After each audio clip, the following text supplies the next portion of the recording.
ಯಾಕೆ ಹುಲಿಯ ಸೋತೋದ್ರು ಅಂತ ಜನನು ಬಹಳ ಸಲ ಗೆಚ್ಚಿದವ್ರಿಗೆ ಏನು ಮಾಡಿಲ್ಲ ಅಂತಂದು ನನ್ನನ್ನು ಗೆಚ್ಚಿದ. ಏನ್ ಕಲ್ತ್ರಿ ಸೋಲಿಂದ? ಸೋತರು ಕೂಡ ಮನೆ ಕೂತಿಲ್ಲ.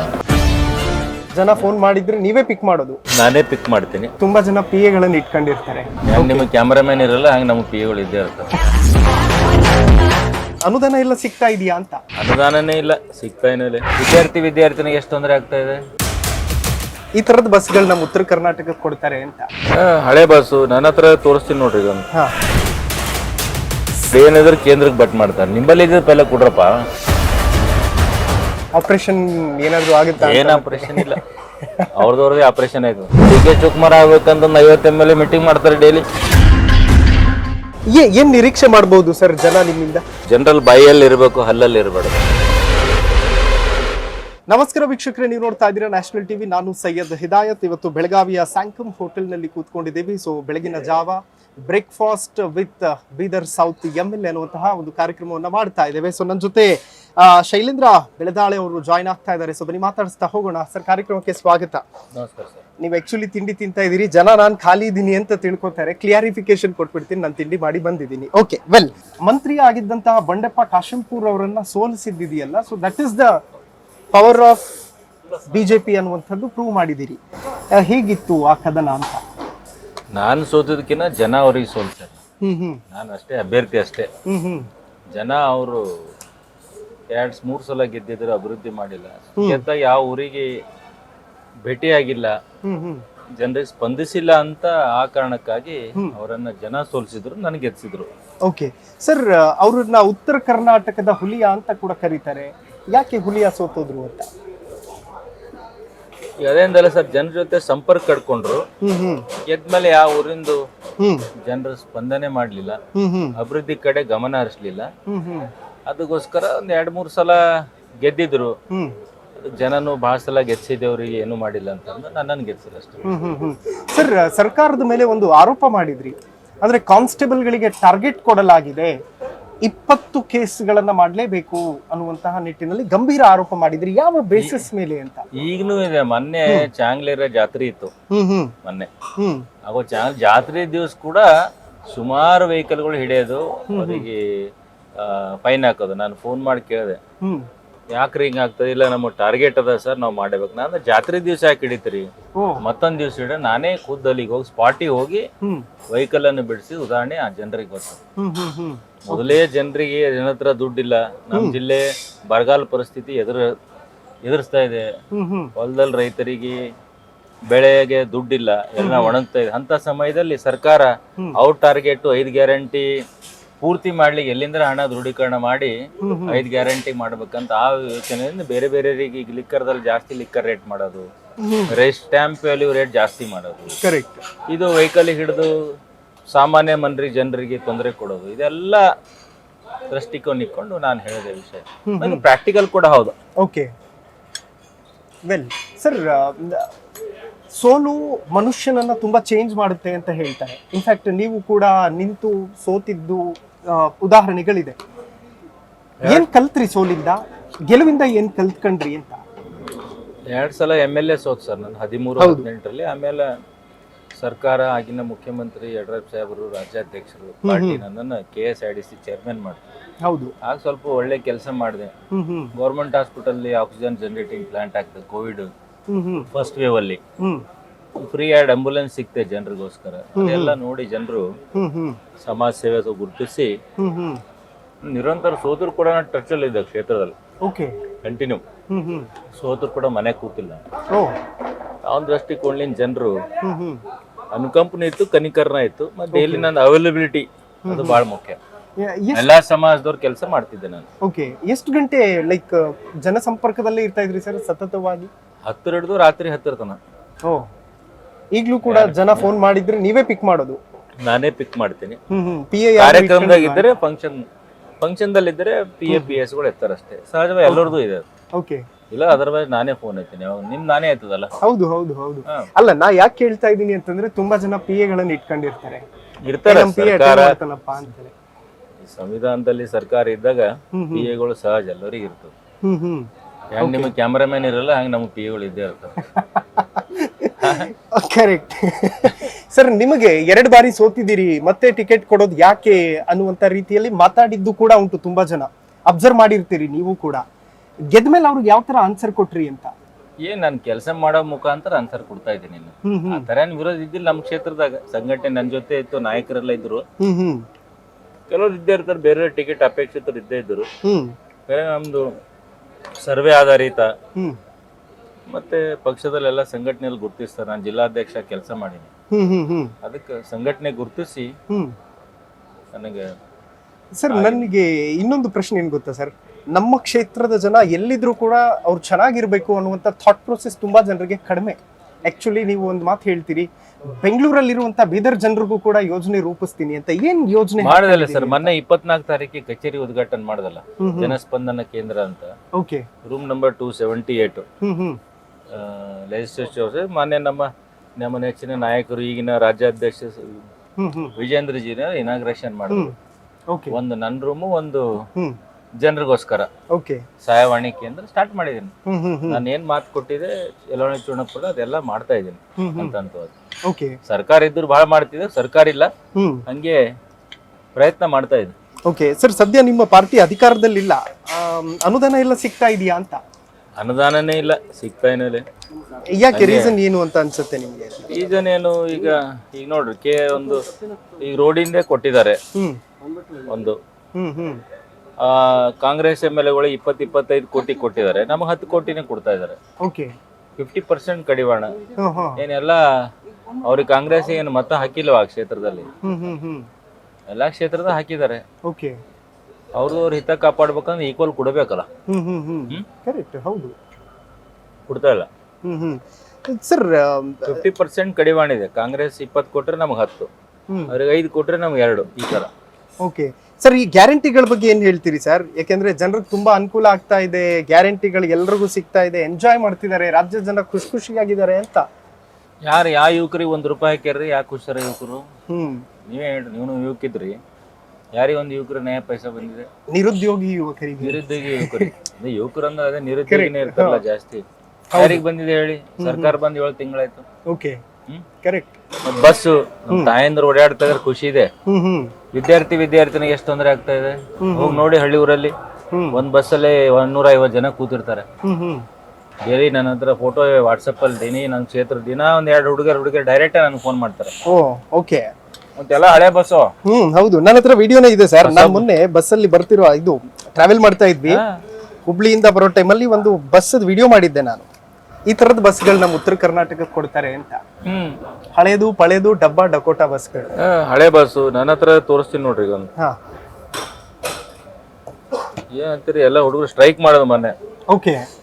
ಬಸ್ ಇಲ್ದು ಬಸ್ಸಿನ ಎದುರೆ ಬಸ್ಸೇ ಕೊಡ್ತೇವೆ, ನಂಗೆ ಪರ್ಚೇಸ್ ಮಾಡ್ತಾ ಇಲ್ಲ. ಇದು ರಾಮಲಿಂಗರೆಡ್ಡಿ ಅವ್ರು ಪರ್ಚೇಸ್ ಮಾಡ್ತೀನಿ ಅಂತಾರ. ಯಾವಾಗ ಮಾಡ್ತಾರೋ ಏನೋ. ವಿತ್ ಡಾಕ್ಯುಮೆಂಟ್ ರೆಡಿ ಮಾಡಿ ಇಟ್ಕೊಂಡಿದ್ದಾರೆ ನೋಡಿ. ಹಳೆ ಬಸ್ ನೋಡಿ, ವೈರ್ಗಳು ಹೆಂಗ ಆಪರೇಷನ್ ಮಾಡದಪ್ಪ ಹೊಟ್ಟೆಗಿನ ಕರು. ಇದು ಉತ್ತರ ಕರ್ನಾಟಕಕ್ಕೆ ಕೊಡ್ತಾ ಇರುವಂತಹ ಬಸ್ಗಳ ಪರಿಸ್ಥಿತಿ.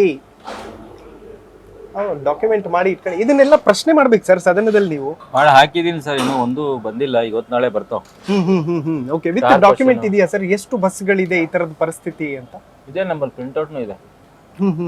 ಓಕೆ ಸರ್, ಮನುಷ್ಯನಿಗೆ ಕಷ್ಟಗಳು ಬರೋದು ಸಹಜ, ಬಟ್ ಆ ಕಷ್ಟಗಳನ್ನ ದಾಟಿ ಗೆಲುವನ್ನ ಸಾಧಿಸೋದಿದೆಯಲ್ಲ, ಅದು ಸ್ಫೂರ್ತಿ ಆಗುತ್ತೆ. ಹೇಗ್ ನೆನ್ಪು ಮಾಡ್ಕೋತೀರಿ ಹಳೆ ದಿನಗಳನ್ನು? ಸರ್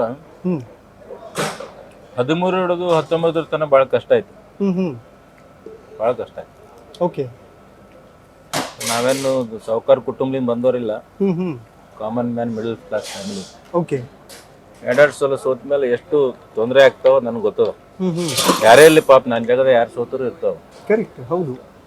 ಆ ದೇವರು ಆಗಿನ ನಮ್ಮ BS ಯಡಿಯೂರಪ್ಪ ಅವರು ಪಾರ್ಟಿ ನನ್ ಕೈ ಹಿಡಿತು.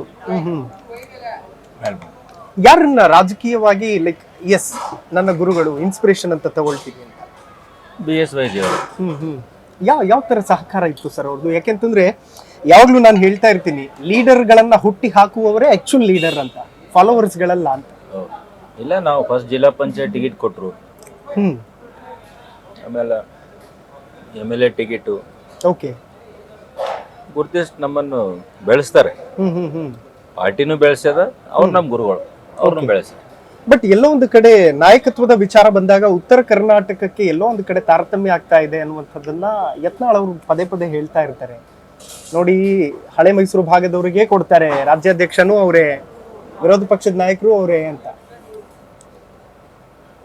ಹಂಗೇನಿಲ್ಲ, ಎಲ್ಲರಿಗೂ ಒಂದು ಸಮಯ ಬರ್ತದೆ. ಆ ಸಮಯ ಬಂದಾಗ ಎಲ್ಲ ಅವ್ರಿಗಿನ ಒಂದು ಸ್ಥಾನಮಾನ ಪಾರ್ಟಿ ಪಕ್ಷ ಮೋದಿ ಸಾಹೇಬರು, ಅಮಿತ್ ಶಾ ಜಿ ಅವರು, ನಡ್ಡಾ ಅವರು ಕೂಡ ಕೊಡ್ತಾರೆ. ಏನಿದ್ರು ಕೂಡ ರಾಜ್ಯದಲ್ಲಿ ರಾಷ್ಟ್ರದಲ್ಲಿ ಚರ್ಚೆ ಮಾಡಿ ಸ್ಥಾನಮಾನ ಉತ್ತರ ಕರ್ನಾಟಕ ಏನಿದೆ ಮೇಲಿನವರು ಗಮನಿಸ್ತಾ ಇರ್ತಾರೆ, ಯಾರಿಗೆ ಯಾವಾಗ ಕೊಡ್ಬೇಕಂತ. ಕೊಟ್ಟೆ ಕೊಡ್ತಾರೆ. ಹೌದು ಸರ್, ಏನ್ ಕನಸುಗಳಿದೆ ಸರ್ ಬೀದರ್ ಜನಕ್ಕೆ? ಏನೆಲ್ಲ ಕೆಲಸಗಳ ಮಾಡ್ಬೇಕು, ಏನೆಲ್ಲ ಪೆಂಡಿಂಗ್ ಇದೆ? ಯಾಕೆಂತಂದ್ರೆ ಈ ಹಿಂದೆ ಇದ್ದಂತ ಶಾಸಕರು ಎಲ್ಲ ಮಾಡಿದ್ದಾರೆ, ಎಲ್ಲ ಮಾಡ್ತಾ ಇದೀವಿ, ಎಲ್ಲ ಡೆವಲಪ್ ಆಗಿದೆ ಅಂತ ಹೇಳ್ತಾರೆ. ಏನ್ ಡೆವಲಪ್ ಆಗಿದೆ, ಏನ್ ಆಗ್ಬೇಕಿದೆ ಸರ್? ಒಂದು ಕಾರಂಜ ಯೋಜನೆ ಆಗ್ಬೇಕು. ಅದು ಇವತ್ತು ಸ್ಟ್ರೈಕ್ ಮಾಡ್ತಾ ಇದಾರೆ ಬೀದರಲ್ಲಿ. ನಾನು ಕೂಡ ಗಮನ ಸೆಳ್ಲಿಕ್ಕೆ ಹಾಕಿದೀನಿ. ಮೋಸ್ಟ್ಲಿ ಆಗ್ತದೆ, ಇವತ್ತು ನಾಳೆ ಬರ್ತದೆ. ಮತ್ತೆ ಅದೇ ತರ ಫೈರ್ ಸ್ಟೇಷನ್ ಇಲ್ಲ ನಮ್ಮ ಕ್ಷೇತ್ರದಲ್ಲಿ. ಯಾವ್ದೋ ಒಂದು ಹೆಡ್ ಕ್ವಾರ್ಟರ್ ಇಲ್ಲ. ಪಟ್ಟಣ ಪಂಚಾಯತ್, ನಗರಸಭೆ ಇಲ್ಲ ನಮ್ಮ ಕ್ಷೇತ್ರದಲ್ಲಿ. ಇವೆಲ್ಲ ಪ್ರೋಗ್ರೆಸ್ ಆಗ್ಬೇಕು. ಸರ್ಕಾರ ಇದ್ರೆ ಆಯ್ತಿತ್ತು. ಫಂಡೇ ರಿಲೀಸ್ ಮಾಡ್ತಾ ಇಲ್ಲ, ಅಭಿವೃದ್ಧಿ ಏನ್ ಮಾಡ್ತಾರೆ ನಮ್ಮ ಕ್ಷೇತ್ರಕ್ಕೆ? ಎಲ್ಲಾ ಮಟ್ಟದಲ್ಲಿ ಫೇಲ್ ಆಗ್ಯಾರ. ಬರ 1,000 ರೂಪಾಯಿ 500 ರೂಪಾಯಿ ಪರ್ ಎಕರಿಗೆ ಬರ್ತಾ ಇದೆ. ಏನಾಗುತ್ತೆ? ದಿನ 500 ರೂಪಾಯಿ ಯಾವ್ದಾರ ಊರಿಗೆ ಹೋದ್ರೆ 500 ಖರ್ಚಾಗ್ತಾವ ಮದುವೆಗೆ ಹೋದವ್ರು. ಹೌದು, ಏನ್ ಮಾಡ್ತಾರೆ ಹೇಳಿ? ನಮ್ ಜಿಲ್ಲೆಯಲ್ಲಿ ಎಷ್ಟೊಂದು ಲಾಸ್ ಆಗಿದೆ. ರಾಜ್ಯಕ್ಕೆ ವಿಜೇಂದ್ರ ಅವರು, ಆರ್ ಅಶೋಕ್ ಅವರು ಇಬ್ಬರು ಬಂದಿದ್ರು ಬರೋ ವೀಕ್ಷಣೆ. ಎಲ್ಲ ವಾಸ್ತುಸ್ಥಿತಿ ರಿಪೋರ್ಟ್ ಸಬ್ಮಿಟ್ ಮಾಡಿದ್ರು. ದುಡ್ಡೇ ಕೊಡ್ತಾ ಇಲ್ಲ. ಹಣ ಬಿಡುಗಡೆ ಏನಿದ್ರೆ ಕೇಂದ್ರಕ್ಕೆ ಬಟ್ ಮಾಡ್ತಾರೆ. ನಿಂಬಲ್ಲಿ ಇದ್ರೆ ಪೈಲ ಕೊಡ್ರಪ್ಪ, ಆಮೇಲೆ ಕೇಂದ್ರಕ್ಕೆ ತೋರಿಸ್ರಿ. ನಿಂಬಲ್ಲೇ ಕೊಡ್ತಾ ಇಲ್ಲ. ಎಕರೆ ನೀವು ನೋಡ್ರಿ 500, 1000, 1,000 ಇನ್ನೂ ರಿಲೀಸ್ ಮಾಡಿಲ್ಲ. ಸೆಷನ್ ಅದ ಸ್ವಲ್ಪ ಪೇಪರ್ ಸ್ಟೇಟ್ಮೆಂಟ್ ಕೊಟ್ಟರು ರೆವಿನ್ಯೂ ಮಿನಿಸ್ಟರ್, ಬಟ್ ಕಾರ್ಯರೂಪದಲ್ಲಿ ಇಲ್ಲ. ವಿಫಲ ಆಗಿದ್ದಾರೆ. ಕುಡಿಯೋ ನೀರಿಗೆ ಹಣ ಬಿಡುಗಡೆ ಮಾಡ್ತಾ ಇದ್ದಾರೆ. ಇನ್ನ ಜಿಲ್ಲಾಧಿಕಾರಿಗಳು ಮೀಟಿಂಗ್ ಕರೆದಿಲ್ಲ ಯಾರಿಗೆ. ಎಲ್ಲಿಂದ ಆಗುತ್ತೆ? ಟೋಟಲಿ ಬರದಲ್ಲಿ ವಿಫಲ ಆಗ್ಯಾರ. ಈ ಸರ್ಕಾರ ಇರಬಾರ್ದು. ಸರ್ಕಾರ ಹೋಗ್ಬೇಕಂತ ಜನರು ಆಸೆ ಪಡ್ತಾ ಇದಾರೆ, ನಾವು ಆಸೆ ಪಡ್ತಾ ಇದ್ದೀವಿ. ಹೇಗೆ ಹೋಗುತ್ತೆ ಸರ್? ಯಾಗೋಗುತ್ತೆ? ಅವ್ರು ದೊಡ್ಡ ಬುದ್ಧಿನಿಂದ.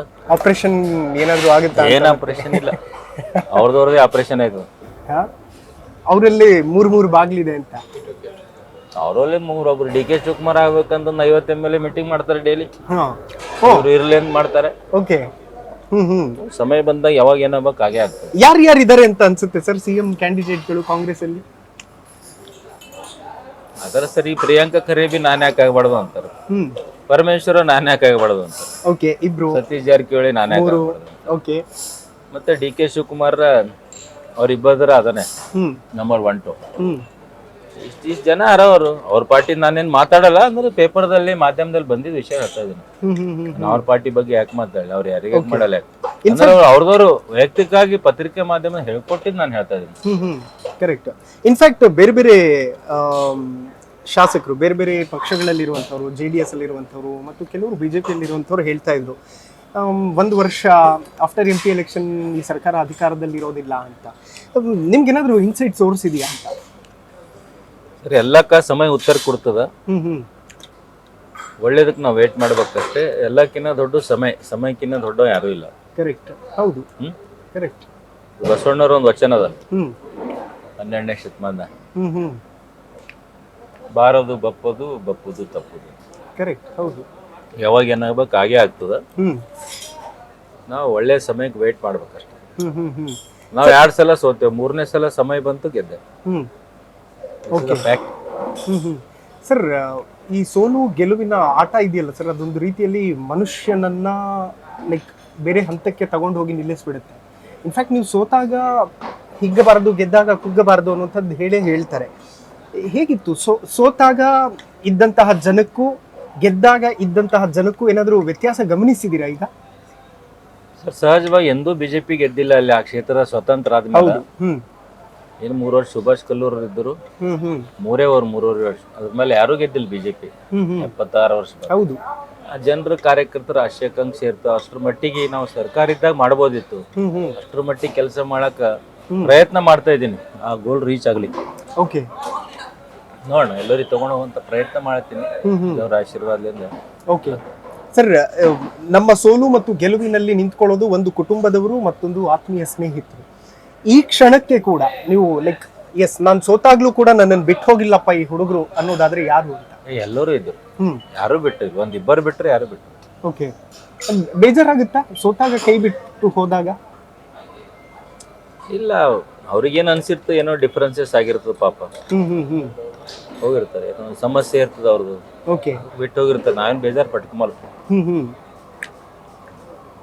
ಒಂದು 20 ಜನ ಹೊಸವ್ರನ್ನು ಬಂದರು ಆ ಟೈಮಿಗೆ.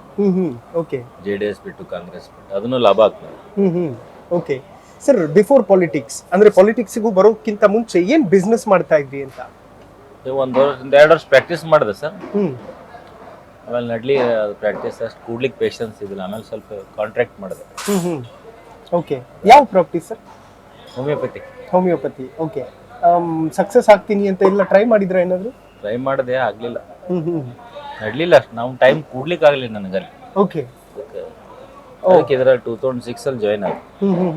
ಓಕೆ, ಆಮೇಲೆ ನಮ್ಮ ತಾಯಿ ಇದ್ರಲ್ಲ, ಅವರೇ ನನ್ನ ಸ್ಫೂರ್ತಿ.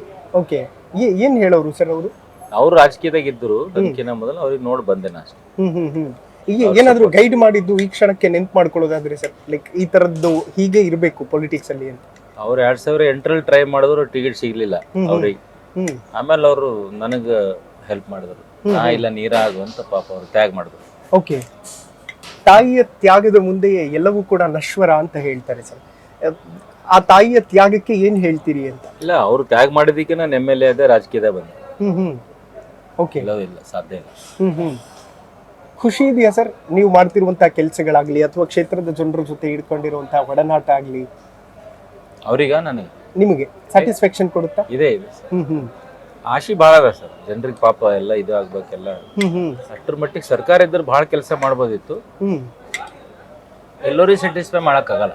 ಹೌದು. ಎಷ್ಟು ಜನ ಬರ್ತಾರೆ ಸರ್ ಡೈಲಿ ಸಹಾಯ ಕೇಳಿಕೊಂಡು? ಸರ್ 300 ಜನ ಬರ್ತಾರೆ.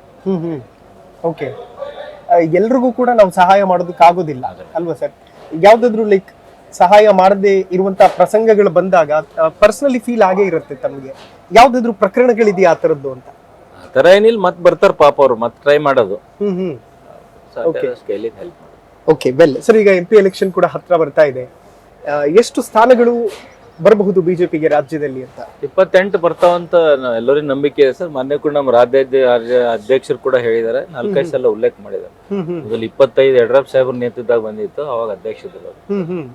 ಈಗ 28ಕ್ಕೆ 28 ಬರ್ತಾವ ನಂಬಿಕೆ ಇದೆ. JDS ಜೊತೆ ನಾವು ಟೈಅಪ್ ಆಗಿದ್ದೀವಿ, ಅದು ಕೂಡ ಕೆಲವು ಭಾಗದಲ್ಲಿ ಹೆಲ್ಪ್ ಆಗ್ತದೆ ನಮಗೆ. ಓಕೆ, ಅಂದ್ರೆ ಹಳೆ ಮೈಸೂರು ಭಾಗದಲ್ಲಿ ತುಮಕೂರು, ಕೋಲಾರ, ಮೈಸೂರು, ಹಾಸನ್, ಮಂಡ್ಯ, ರಾಮನಗರ. ಓ, ಈಗ ಸರ್ JDS ಮತ್ತು ಬಿಜೆಪಿಯ ಮೈತ್ರಿ ಇದೆಯಲ್ಲ, ಎಲ್ಲೋ ಒಂದು ಕಡೆ ಆಕ್ಚುಲ್ ಆಗಿ ಈಗ ಬೇರೆ ಬೇರೆ ಕಡೆ ಇರುವಂತಹ MP ಗಳಿಗೆ ಒಂದು ಕಡೆ JDS ಅವ್ರಿಗೆ ಕೊಟ್ರೆ ನಮಗೆ ಎಲ್ಲಿ ಸಮಸ್ಯೆ ಆಗುತ್ತೋ, ಮತ್ತೆ ಬಿಜೆಪಿ ಕೊಟ್ರೆ ನಮಗೆ ಎಲ್ಲಿ ಸಮಸ್ಯೆ ಆಗುತ್ತೋ ಅನ್ನುವಂತಹ ಗೊಂದಲಗಳಿದೆ. ಅದು ಮ್ಯಾಲಿನವ್ರು ನಿವಾರಣೆ ಮಾಡ್ತಾರಣ್ಣ, ಡೆಲ್ಲಿ ಲೆವೆಲ್ ನಿವಾರಣೆ ಮಾಡ್ತಾರೆ. ನಿವಾರಣೆ ಆಗಿದೆ ಅಂತ ಅನಿಸ್ತದ. ಆ ಟಾಪ್ ಲೆವೆಲ್ ಮಾತುಗಳವ. ಓಕೆ, ಬಟ್ ಕಾಂಗ್ರೆಸ್ ಅವರು ನಡೆಸಿರುವಂತಹ ಸರ್ವೆ ಪ್ರಕಾರ 20 ಸ್ಥಾನಗಳು ಕರ್ನಾಟಕದಲ್ಲಿ ಗೆಲ್ತಾರೆ ಅಂತ ಇದೆಯಂತೆ ಲೋಕಸಭೆಯಲ್ಲಿ. ಇನ್ ಮೊನ್ನೆ ನೋಡಿದ್ರಲ್ಲ ಟುಸ್ ಪಟಾಕಿ, ಗ್ಯಾರಂಟಿ ಮೇಲೆ ನಡೀತಾ ಅಂದವ್ರು ಓನ್ಲಿ ಮೋದಿ ಗ್ಯಾರಂಟಿ ನಡೆದಲ್ಲಿ. ಯಾವ ಪಂಚ್ ಗ್ಯಾರಂಟಿ ನಡೆದಿಲ್ಲ ಅಷ್ಟೇ. ಸರ್, ಮೋದಿ ಅವ್ರ ಹವಾ ಏನೋ ಕಡಿಮೆ ಆಗೋಯ್ತು ಅಂತ ಹೇಳ್ತಾ ಇದ್ರು ಯಾರು MLA. ನಾನು ರೀಸೆಂಟ್ಲಿ ಇಂಟರ್ವ್ಯೂ ಮಾಡಿದಾಗ ಕಾಂಗ್ರೆಸ್ MLA ಅಂತ ಅನ್ಸುತ್ತೆ, ರಾಮನಗರದವರ. ಮೋದಿ ಅವ್ರ ಹವಾ ಕಡಿಮೆ ಆಗಿದೆ ಅಂತೇನೋ ಹೇಳ್ತಾ ಇದ್ರು. ಮೋದಿ ಯಾವಾಗ ಕಡಿಮೆ ಆದ್ರೆ ಎಲ್ಲ ಕಡೆ ಮಧ್ಯಪ್ರದೇಶ ಯಾಕೆ ರಿಪೀಟ್ ಬರ್ತಿತ್ತು? ಆಸಿಫ್ ಸೇಠ್ ಹೇಳಿದ್ ಕರೆಕ್ಟ್. ಬೆಳಗಾವಿ ಮತ್ತೆ ಯಾಕೆ ರಿಪೀಟ್ ಬರ್ತಿತ್ತು? 4ನೇ ಟೈಮ್ ಮಧ್ಯಪ್ರದೇಶ, ಅದಕ್ಕಿಂತ ಜಾಸ್ತಿ ಬಂದ ಸೀಟ್. ಹೌದು, 3 ರಾಜ್ಯದಾಗ ಬಂದೇನು. ಓಕೆ, ತೆಲಂಗಾಣ ಒಂದೇ ಅದು. ಮೋದಿ ಯಾವ ಎಂದೂ ಕಮ್ಮಿ ಆಗಲ್ಲ, ಅವ್ರು ವಿಶ್ವ ನಾಯಕ. 100% ಮುಂದಿನ ಸಲ ಮತ್ತೆ ಹಂಪಿಂಗ್ ಮೆಜಾರಿಟಿ ಬಂದು 3ನೇ ಟೈಮ್ ಪ್ರಧಾನಿ. ಅವರು ದೇಶಕ್ಕೋಸ್ಕರ ಚಿಂತೆ ಮಾಡ್ತಾರೆ ಬಾಸ್. ಕರೆಕ್ಟ್. ಎಲ್ಲಾ ಸಮಾಜ 140 ಕೋಟಿ ಜನರಿಗೆ ಒಳ್ಳೇದಾಗಬೇಕಂತ ಮಾಡ್ತಾರೆ. ಒಂದೇ ಈ ಸಮಾಜ ಆ ಸಮಾಜ ಯಾವ್ದನ್ನು ಸ್ಕೀಮ್ ನೋಡ್ರಿ. ಹೌದು, it will help all the caste and religion and all the peoples of India. Sir, ಪ್ರತಿಯೊಬ್ಬ ವ್ಯಕ್ತಿಯು ಕೂಡ ತನ್ನ ಜೀವನವನ್ನ ಕಟ್ಟಿಕೊಳ್ಬೇಕು ಅಂತ ಹೇಳಿ ಏನೋ ಒಂದು ಬಿಸ್ನೆಸ್ ಮಾಡ್ತಾರೆ, ಆರ್ಥಿಕವಾಗಿ ಸದೃಢರಾಗಬೇಕು ಅಂತ ಹೇಳ್ತಾರೆ. ನೀವು ಫಸ್ಟ್ ಸ್ಟಾರ್ಟ್ ಮಾಡಿದ್ದು ಯಾವ ಬಿಸ್ನೆಸ್? ಎಷ್ಟು ಬರ್ತಿತ್ತು ಸಂಬಳ ಆ ಟೈಮಲ್ಲಿ ಅಂತ? ಫಸ್ಟ್ ನರ್ಸಿಂಗ್ ಕಾಲೇಜ್ ಲೆಕ್ಚರ್ ಮಾಡಿದೆ ಸರ್. 5,500 ಪಗಾರ ಕೊಡ್ತೀನಿ. ಓ, ಓಕೆ. ನಾವು ನಮ್ಮ ಮಿಸ್ಸಸ್ 6,000 ಕೊಡ್ತಿರ್ತೀವಿ. ಸಾಕಾಗ್ತಿತ್ತ ಸರ್? ಮ್ಯಾನೇಜ್ ಮಾಡಕ್ ಆಗ್ತಿತ್ತ ಅಂತ ಆ ಟೈಮಲ್ಲಿ? ಆಗಿನ ಪರಿಸ್ಥಿತಿ ಹಂಗೆ ಇತ್ತು, ಅಡ್ಜಸ್ಟ್ ಮಾಡ್ಕೋಬೇಕಾಯ್ತಿತ್ತು, ಏನ್ ಮಾಡ್ತೀವಿ. ಓಕೆ, ಲೆಕ್ಚರರ್ ಆದವರು ಆಕ್ಚುಲಿ ತುಂಬಾ ಚೆನ್ನಾಗಿ ನೋಡ್ಕೋತಾರೆ MLA ಆದ್ರೆ ಕ್ಷೇತ್ರಗಳನ್ನ ಅನ್ನೋ ಮಾತಿದೆ. 1 ವರ್ಷ ಅಷ್ಟೇ ಮಾಡಿದೆ ಸರ್. ಓಕೆ, ಏನ್ ಚೇಂಜಸ್ ಕಾಣುತ್ತೆ ಸರ್? ಒಂದು ಕಡೆ ಲೆಕ್ಚರರ್ ಆಗಿದ್ದದ್ದು, ಮತ್ತೊಂದು ಕಡೆ ಶಾಸಕರಾಗಿದ್ದದ್ದು, ಇನ್ನೊಂದ್ ಕಡೆ ಹೋಮಿಯೋಪತಿಗೂ ಕೂಡ ಟ್ರೈ ಮಾಡ್ಬೇಕು ಅಂತ ಹೋಗ್ತೀರಿ. ಟ್ರೈಲ್ ಹೋಮಿಯೋಪತಿ ಡಾಕ್ಟರ್ ನಾನು. ಓಕೆ, ಯಾವ ಫೀಲ್ಡ್ ಲೈಕ್ ತುಂಬಾ ಸ್ಯಾಟಿಸ್ಫೈಡ್ ಅಂತ ಅನ್ಸುತ್ತೆ? Well satisfied. ಇದು ಸೋಷಿಯಲ್ ಫೀಲ್ಡ್, ಜನರಿಗೆ ನಮ್ಲಿಂದ ಎಷ್ಟು ಜನರಿಗೆ ಹೆಲ್ಪ್ ಆಗ್ತಲ್ಲ, ಅದ್ರಲ್ಲಿಂದ ಪುಣ್ಯನೂ ಸಿಗ್ತದ, ಒಳ್ಳೇದು. ಏನ್ ನಿರೀಕ್ಷೆ ಮಾಡಬಹುದು ಸರ್ ಜನ ನಿಮ್ಮಿಂದ? ಏನ್ ಬದಲಾವಣೆ ಆಗ್ಬಹುದು ನಿಮ್ಮ ಕ್ಷೇತ್ರದಲ್ಲಿ? ಏನ್ ಪ್ಲಾನ್ಸ್ ಇಟ್ಕೊಂಡಿದ್ದೀರಿ ಅಂತ? ಕೆಲಸ ಪ್ಲಾನ್ಸ್ ಏನೋ ಅಭಿವೃದ್ಧಿ ಮಾಡ್ಬೇಕು, ಎಲ್ಲ ಕಟ್ಕಡೆ ವ್ಯಕ್ತಿ ಕೂಡ ಹೆಲ್ಪ್ ಮಾಡ್ಬೇಕಂತ ಅಷ್ಟೇ, ಅದು ಉದ್ದೇಶ. ಓಕೆ, ಒಳ್ಳೆ ಕೆಲಸ ಮಾಡೋದು, ಜನರಲ್ ಬಾಯಲ್ಲಿ ಇರ್ಬೇಕು, ಹಲ್ಲಲ್ಲಿ ಇರಬಾರ್ದು. ಅದನ್ನ ಜಸ್ಟಿಫೈ ಮಾಡಿ ಸರ್, ಹೇಗೆ ಅಂತ? ಬಾಯಲ್ಲಿ ಇದ್ರೆ ಕೆಲಸ ಮಾಡಿದ್ರೆ, ಒಳ್ಳೇದ್ ಮಾಡಿದ್ರೆ ಬಾಯಲ್ಲಿ ಇರ್ತೇವೆ, ಕೆಟ್ಟದ್ ಮಾಡಿದ್ರೆ ಹಲ್ಲಲ್ಲಿ ಇರ್ತೇವೆ. ಓಕೆ, ಹಲ್ ಕಡಿತಾರ ನೋಡೋ, ನೀನ್ ನೋಡ್ತೀವಿ, ಹಲ್ಲಲ್ಲಿ ಇರಬಾರ್ದು, ಬಾಯಲ್ಲಿ ಇರ್ತೇವೆ. Okay, well thank you so much sir. ಪಾಪ ಸೆಷನ್ಗೆ ಬೇರೆ ಹೋಗ್ಬೇಕು ನೀವು, ತುಂಬಾ ಹೊತ್ತು ಕೂರಿಸ್ಕೊಂಡೆ. Thanks. Thank you so much. Well, ನೋಡಿದ್ರಲ್ಲ ವೀಕ್ಷಕರೇ, ಇದಿಷ್ಟು ಬೀದರ್ ದಕ್ಷಿಣ ವಿಧಾನಸಭಾ ಕ್ಷೇತ್ರದ ಶಾಸಕರ ಮಾತುಗಳು. ಅದೇನೇ ಇದ್ರೂ ಕೂಡ ತುಂಬಾ ಕಾನ್ಫಿಡೆನ್ಸ್ ಅಲ್ಲಿ ಮಾತಾಡ್ತಾ ಇದ್ದಾರೆ. ಲೋಕಸಭಾ ಚುನಾವಣೆಯಲ್ಲಿ ಹೇಗೆ ಬಿಜೆಪಿ ರಿಸಲ್ಟ್ ಕೊಡುತ್ತೋ ನನಗಂತೂ ಗೊತ್ತಿಲ್ಲ, ಬಟ್ ಒಂದಂತೂ ಸತ್ಯ, ಅವರ ಕ್ಷೇತ್ರದಲ್ಲಿ ಏನೋ ಒಂದು ಬದಲಾವಣೆ ಮಾಡಬೇಕು ಅಂತ ಕನಸನ್ನು ಇಟ್ಕೊಂಡಿದ್ದಾರೆ. ಆ ಕನಸು ನನಸಾಗ್ಲಿ ಅನ್ನುವಂಥದ್ದು ನಮ್ಮ ಆಶಯ. ನೋಡ್ತಾ ಇರಿ ನ್ಯಾಷನಲ್ ಟಿವಿ, ನಾನು ಸೈಯದ್ ಹಿದಾಯತ್.